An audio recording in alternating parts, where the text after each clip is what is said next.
Good evening. The world is holding its breath as tensions in the Middle East reach a breaking point.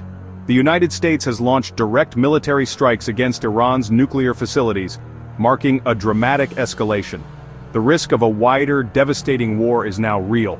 At the heart of this crisis is Iran's nuclear program, a source of global anxiety for years. The US and Israel fear Iran is pursuing nuclear weapons, while Iran insists its program is peaceful. Failed diplomacy and rising hostilities have now erupted into open conflict. This isn't just about 3 countries. The entire region and the world could be affected. The conflict threatens to draw in other nations and disrupt the global economy. Tonight we'll break down what led to this moment, the reasons behind the US strikes and the global reaction. We'll examine the sites that were hit and why they matter, and we'll consider the consequences if this conflict spirals further. The stakes are high and the world is demanding answers.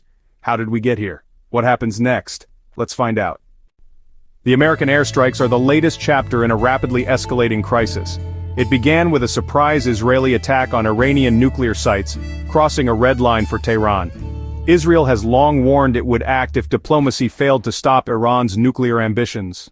The US, Israel's closest ally, quickly provided military and diplomatic support.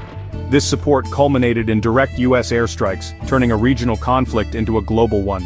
Years of covert operations, cyber attacks and assassinations have fueled deep mistrust.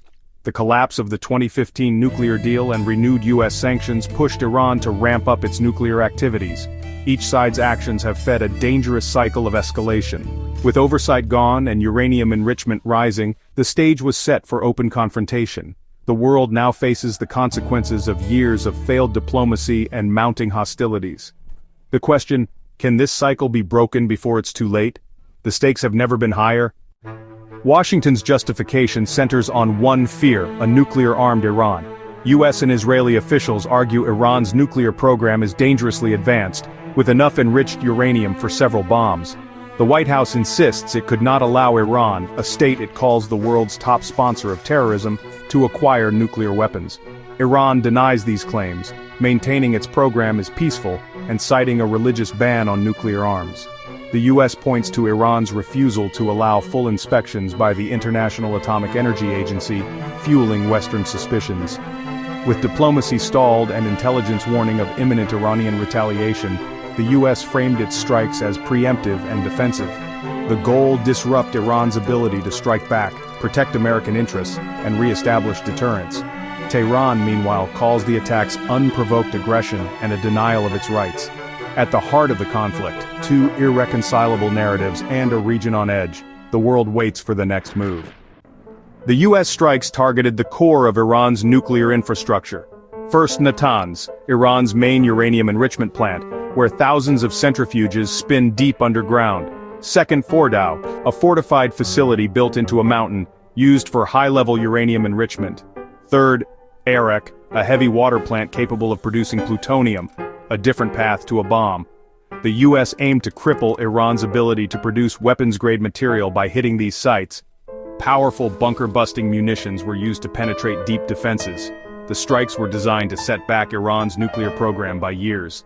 Damage assessments are ongoing, but the symbolic and practical impact is immense. These sites represent the heart of Iran's nuclear ambitions. The world is watching to see how Iran responds. The US strikes have split the world. Israel and key American allies praise the action as necessary. Others, like the UK and Australia, offer cautious support. Russia and China condemn the strikes as illegal and destabilizing, warning of more violence. European powers urge restraint, fearing a wider war and calling for renewed diplomacy. Many Arab states are anxious, caught between fear of Iran and dread of becoming battlegrounds. The greatest fear: escalation. Iran has vowed to retaliate, raising the risk of a cycle of attacks that could engulf the region. A wider war would bring immense suffering, a refugee crisis, and global economic shockwaves. The situation is volatile, the path ahead uncertain. Diplomats and military planners are on edge. The world is watching, hoping for reason to prevail. The next days will shape the future of the Middle East, and perhaps the world.